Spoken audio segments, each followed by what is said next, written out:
Hey guys, welcome back to the channel. In this video, I'm going to show you how I combine two of my favorite concepts in card magic, the memorized deck with the any card and any number card plot, okay?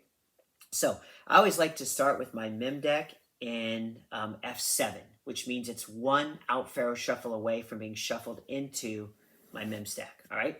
So I'm in F7. I need to give it one more out pharaoh, and this is going to put me into my Redford stack, all right? So as you're talking to your audience, you can do this, and they're going to see you shuffle the cards right before them. It looks like a great shuffle, which it is. And now you're going to box the deck so that you cannot tamper with the cards. In fact, I want you to just kind of watch over those cards, make sure I don't touch them, okay? What a great place to be in a card trick. Now, these are easy self-working ACAAN ideas that you can use while you're practicing, say, Aussie wins ACAAN, which is probably the best one, but it's difficult to perform. It puts you under a lot of pressure. So these are some ways you can do ACAAN or a card and a number that don't require a lot of stress and anxiety on you during the performance, okay? So let's say from this point here, you would now ask your spectator, I want you to name a number between 1 and 52, okay? So we're going to use the random number generator. I'm going to hit generate 3 times, 1, 2, 3, to get a random number, and here we got the number 36. So immediately, I know the 36th card in my stack is the 2 of hearts, okay? It's the 2 of hearts. So that's the card I got to force, all right? So the first way I'm going to show you is using equivoque, a self-working way to force the 2 of hearts. I would say here, I have a red and a black poker chip. I want you to place those behind your back, mix those up, and then just hand me either one. So they're going to mix them up, and they're going to hand me one. Red, perfect. I didn't know you were going to hand me the red chip, but we'll use the red cards, okay? Now, if they were to hand you the black chip, I would say, great, you gave me the black one. Which one did you leave for yourself? The red chip, all right? We'll use the red cards, okay? So either way, it's ambiguous, and you're going to get the color that you need. So we have red. Now we have to force hearts. So I'm going to say, here's what I want you to do. I want you to think of hearts and diamonds in your head, and I want you to just keep jumping back and forth between the two. Hearts, diamonds, hearts, diamonds, hearts, diamonds. When I snap my fingers and say stop, just stop, okay? Ready, set, go. So they're going to start jumping back and forth. Hearts, diamonds, and stop. If you were to jump forward one more, which one would you land on? And they say diamonds. I'd say, great. So when I said stop, you stopped on hearts. I didn't know you were going to stop on hearts. This was all done in your head. And now you force the hearts, okay? If they say, if you were to jump forward one more, which one would you land on? And they say hearts, then you say, great, I didn't know that you were going to stop on diamonds and jump to the hearts. This was all done in your head. I couldn't have known it. So it's very ambiguous, but it's really good. And either way, you're going to lead yourself to hearts, okay? I hope that makes sense, right? So they've landed on hearts. Now, when they pick a card, when the card you're forcing is a number card, 2 through 10, this is how you're going to equivocate next. So I know here it's a 2. I'd say now there's lots of hearts, ace through king. We need to eliminate some. There's even numbers, there's odd numbers. Which ones do you want to eliminate first, the evens or the odds? Now, it doesn't matter what they say. Let's say they say evens. Say, fine, we'll eliminate the even cards. So now you've got it down to just your 2, 4, 6, 8, 10, and you're going to equivocate to the 2. If they say odds, you say, fine, we have the 1, the 3, the 5, the 7, and the 9. We'll eliminate those first. We'll take those and we'll get rid of those. Those are gone. The odds are gone. So you've eliminated the odds first. Now you're left with the evens. Okay, and so either way, you're going to get to the 2, 4, 6, 8, and 10. All right? So I hope that makes sense again. Now, so you've got the even numbers. We have the 2, we have the low numbers, the 2 and the 4, and then we have the higher ones, the 6, the 8, and the 10. We need to turn some of those face down. Which ones do you want to turn face down? The low numbers or the high numbers? Now, it doesn't matter what they say. If they say the low numbers, I go, fine. So we'll turn the 2 and the 4 face down. We're going to mix those up, and I'm going to hand you one. Which one did I hand you? And they say the 2. Perfect. From a deck of 52 cards, you're now holding one card. It's the 2 of hearts. And now you've forced the 2 of hearts, which was in the 36th position in that deck. Okay? Or if they say the lows, I say, great, we'll turn those 2 cards face down. We're going to mix them up, and I hand you one. Which one did I hand you? The 4, so you left me with the 2. Do you want to switch or do you want to change your mind? You don't want to switch, okay? So now you've left me with the 2 of hearts. I didn't know which card you're going to leave me with. From 52 cards using the power of your imagination, I'm now holding the 2 of hearts. So now it doesn't matter what happens. They can keep it, they can switch, it doesn't matter. Now, let's say they said we have the 2, 4, 6, 8, 10. If the card you were forcing was, say, the 6 and it was in the middle, now that's going to have to be included in one of the three, in a threesome, right? It's either going to be the low cards, the 2, 4, 6, or do you want me to turn down the high cards, the 8, the 10? And again, so if they say, let's turn down the high cards, the 8 and the 10, so we'll turn those face down. So the only cards left face up are the 2, the 4, and the 6. I'm going to mix those up, and I'm going to hand you 2. Which 2 did I hand you? And they say the 2 and the 4. Oh, you've left me with the 6, so now I've equivocated to the 6. Or I'm going to mix those up, the 2, 4, 6. I hand you 2. Which 2 did I hand you? They say the 4 and the 6. So great, the 4 and the 6. You mix them up and hand me 1. Which one did you give me? The 4, you left yourself with the 6. Boom, and you got the hit on the 6. So it doesn't matter. Once you get it down to those 5 cards, it's either going to be in a group of 2 or in a group of 3. And you can kind of set it up how you want, unless it's in the middle. If it's the middle number, it's always going to be in a group of 3. But you just equivocate to the one you need, okay? You need to practice this so that you can do it quickly without making mistakes. So I've equivocated down to the 2 of hearts. I'd say, fine, you named 36. The card you created in your head was the 2 of hearts. Let's see. 1, 2, 3, 4, 5, 6, 7, 8, 9, 10, 11, 12, 13, 14, 15, 16, 17, 18, 19, 20, 21, 22, 23, 24, 25, 26, 27, 28, 29, 30, 31, 32, 33, 34, 35. This is 36. That's the 2 of hearts, the card you created in your head. And now you've got a hit where you don't even have to touch the cards. You can have them take the cards out of the box. They count down, and they're going to find the 2 of hearts at their number, okay? Now, if they picked a card, let's say they picked the card at the 26th position, which is the king of diamonds. When you get to you would equivocate with the red black, then you would do jump back and forth in your head to get to diamonds. Now with a picture card, you would say, there's lots of cards.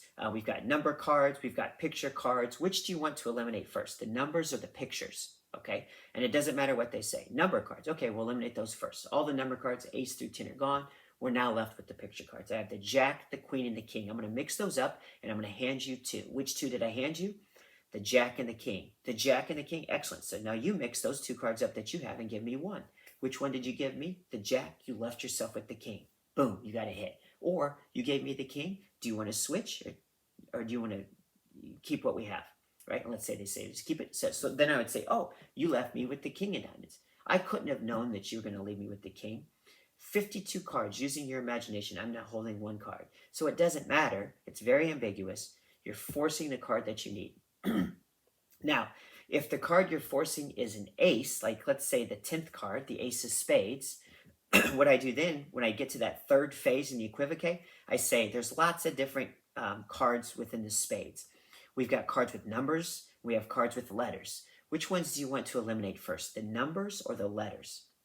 If they say letters, fine. So we have the jack, the queen, the king, and the ace, right? I'm going to mix those up, right? And I'm going to turn 2 face down. Which 2 did I turn face down? And it doesn't matter what they say, because now you're down to 4, and you're in a perfect scenario.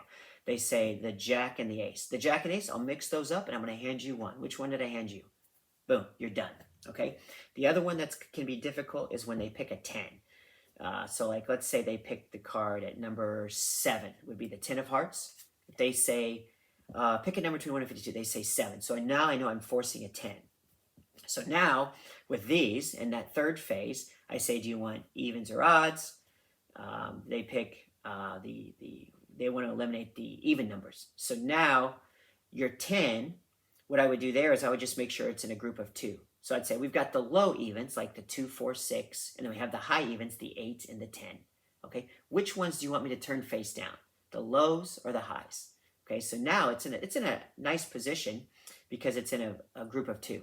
And so if they say the lows, okay, we'll turn the low cards face down, the 2, the 4, and the 6. So the only 2 left face up that we can see are the 8 and the 10. I'm going to mix them up and hand you 1.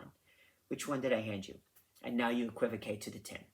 Okay, so you're always going to be working in a small group of 4 or 5 cards where you're turning cards face down, and then you're mixing them up and you're handing them 2 or 1 card, right? So I hope that makes sense. You can equivocate very easily to any card in the deck of 52 cards where you get this really beautiful hands-off any card at any number, okay? Now, Let me show you another way that's really nice, where you use divergence, the trick that cannot be explained. Okay, so in that version, you take a shuffled pack of cards. So this is a shuffled deck in use. So I want you to go ahead and mix the cards up. You can name any number between 1 and 52. So let's generate, 1, 2, 3. This time it's on number 31. Okay, so I know the card at position 31 is going to be the ace of clubs. Okay, so I have the ace of clubs. They're going to shuffle up their packet. All right, now, so this is the trick that cannot be explained. Once they've shuffled the cards, I say, I want you to go ahead and turn the cards face up. Now, there's a chance that the ace of clubs is going to be on the face of the packet. If it's not, don't worry. Say, okay, and I want you to cut the cards, more or less half the cards over to here. So they're going to make a cut about half the cards. Now, there's another chance they could cut to the ace of clubs here. So you have another opportunity to get a hit. There's also a chance that they cut to a club and an ace, but maybe it's not the ace of clubs. And you could say, oh, let's create a card. You've cut to an ace, you've cut to a club. That's the ace of clubs. And now you've forced it, okay? But if you don't get any of those scenarios, don't panic. So now you're going to say, okay, go ahead and cut half of those cards to here. And if you would, cut half of those cards to there. So now they've cut it into 4 packets. And again, you got 2 more chances for them to cut to the ace of clubs. In this case here, it hasn't happened, which is fine. So I'd say, look, you've shuffled the cards, you've cut the cards. Let's take a look. You can see these cards are really mixed up.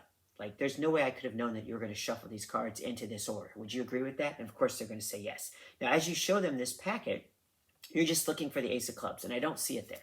Okay, so now I'm going to go to the next packet. I'd say, and if you look at these, would you say you've shuffled more red cards or more black cards into that packet? They're going to obviously say black. I'm looking for the ace of clubs, and again, it's not there. I'm going to pick up the third packet and say, would you say in this packet you've shuffled more high cards or low cards into this packet? And again, I'm looking for the ace of clubs. I don't see it. It doesn't matter what they say. They answer the question.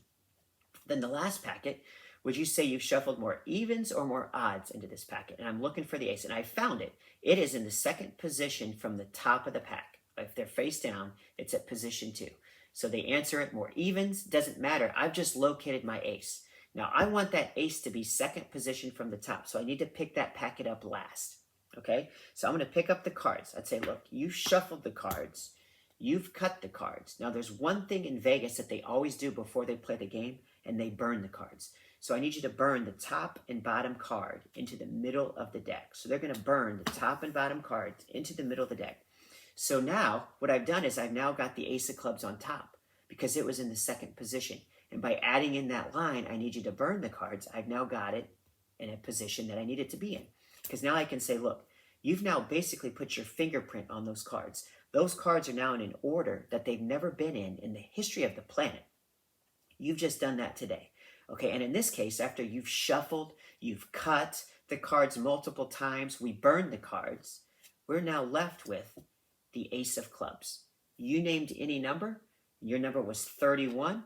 Let's count down in the pack to the 31st card. 1, 2, 3, 4, 5, 6, 7, 8, 9, 10, 11, 12, 13, 14, 15, 16, 17, 18, 19, 20, 21, 22, 23, 24, 25, 26, 27, 28, 29, 30. This is 31. That's the ace of clubs. That's any card at any number, okay? And that's a self-working version of ACAAN where you don't have to do any sleight of hand. Okay, now let's take a look at some of the other scenarios. Okay, let's just throw another random one at us. We'll hit the button 3 times. 1, 2, 3. Here we got number 29. So 29, I know, is the 7 of spades. So I'd say, hey, go ahead and we're going to pick a card. I want you to give the cards a mix. So now they're going to shuffle the packet up. They mix them up. And then you have a chance to get the 7 of spades. Just say, turn the packet face up. And so there, it's the Jack of Hearts, right? There's a chance it could be the 7 of spades. It's not. We move on. Go ahead and cut off about half the cards over to there. And it's the 10 of spades. Now, I can't make the 7 of spades from these 2 cards, which is fine.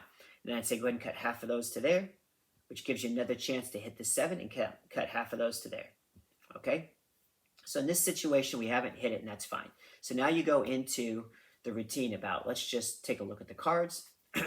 You can see they're mixed up. Are there more reds or blacks? Now here, I've spotted the 7 of spades. And what I do is I look to see, is it closer to the face of the packet or is it closer to the top of the packet? In this case, I see it's closer to the face. So as I say, do you think there's more red cards or more black cards there? I'm counting 1, 2, 3, 4, 5, 6. I see it's in the 6th position from the face. Okay, now remember that. 6 is my key number. Then I ask them about the question here, more highs or more lows, more odds or more evens. Now, my key packet is here and it's 6. I want to leave it on the face, 6th from the face of the packet. So I need to make sure I pick this packet up first. So I pick them up and collect them. Now I can go into the line about you've shuffled the cards, you've cut the cards. You've basically put your fingerprint on there and do that whole bit. Never been in this order before.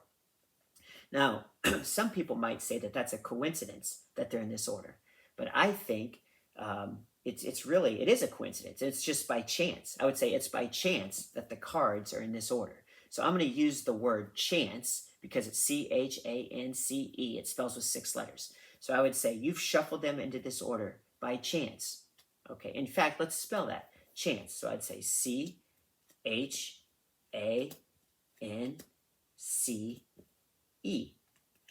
And we hit the 7 of spades. Okay. Totally random. You shuffled into that order by chance, and when we spell it, we hit the 7 of spades.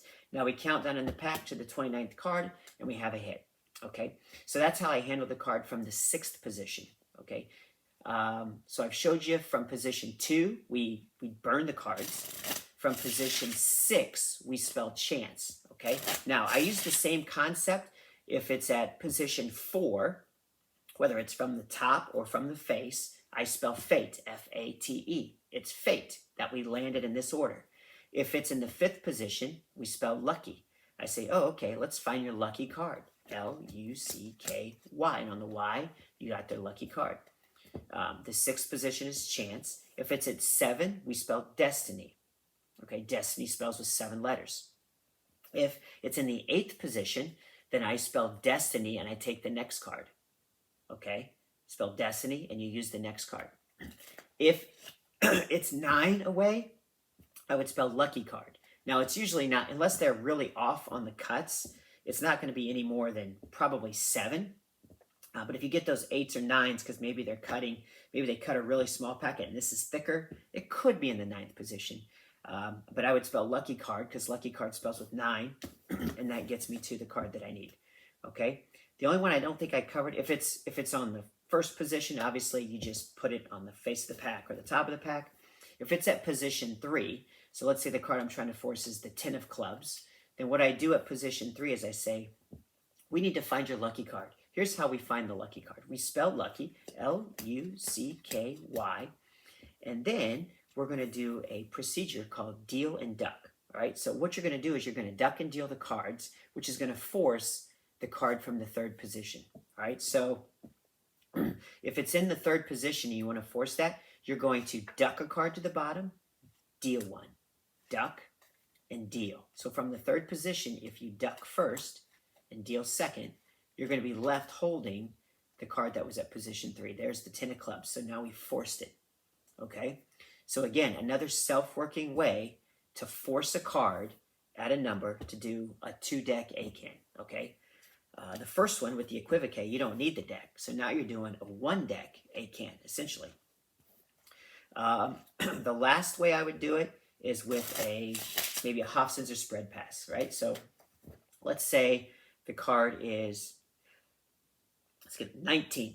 They pick 19. So I know that 19 is the 7 of hearts. Okay, so what I would do is I spread through the pack that they've shuffled. I locate the 7 of hearts, and I'm just going to kind of casually cut it to the top of the pack.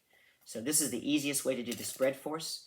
I would say, look, I'm going to take cards. Whenever you want, just say stop. You know what? Instead of that, just touch a card. Okay, so now they're just going to touch any card. Let's say they touch this card. Now, I didn't know what card you were going to touch. Take a look at it and remember it, and now they're going to see the 7 of hearts. Okay, so this is a variation of Hofzinser Spread Force. You got your key card in the top position on top of the pack. I'm going to count off 3 cards, and I'm going to say, just say stop whenever you want. And once I've counted the 3, I'm going to say, you know what? Just touch any card. So now I'm just going to spread the rest of the deck on top of those 3 cards. So if you look from the bottom, they're just spreading into that space, into that gap. I'm keeping these 3 cards on the bottom. Okay, so I'm just spreading. They can touch any card. Doesn't matter. Wherever they touch, it's going to go into that gap. So now I have that 7 of hearts right there on the face. And I can say, look at your card and remember it. Okay, so once again, from on top, I say, just say stop. You know what, better yet, just touch a card. Now they're just going to touch one, this card here. Say, great, take a look at your card and remember it. And now I force the card, and it's a really fair way. They feel like they're touching any card they want, and you forced it, okay? So there's 3 different ways that you can do a card and a number plot combined with your memorized deck, which are very low stress, low anxiety, easy to do. Great ways to perform the routine while you're practicing your version of the ACAAN, or these are actually my preferred ways over the ACAAN because it's just, there's a lot of stress trying to do those calculations and present the effect at the same time. But obviously it can be done with enough practice. So there you go, guys. I hope this helps some of you out and inspires you to maybe learn the mem stack. Take a look. I think there's great card magic there. So until next time, guys, take care.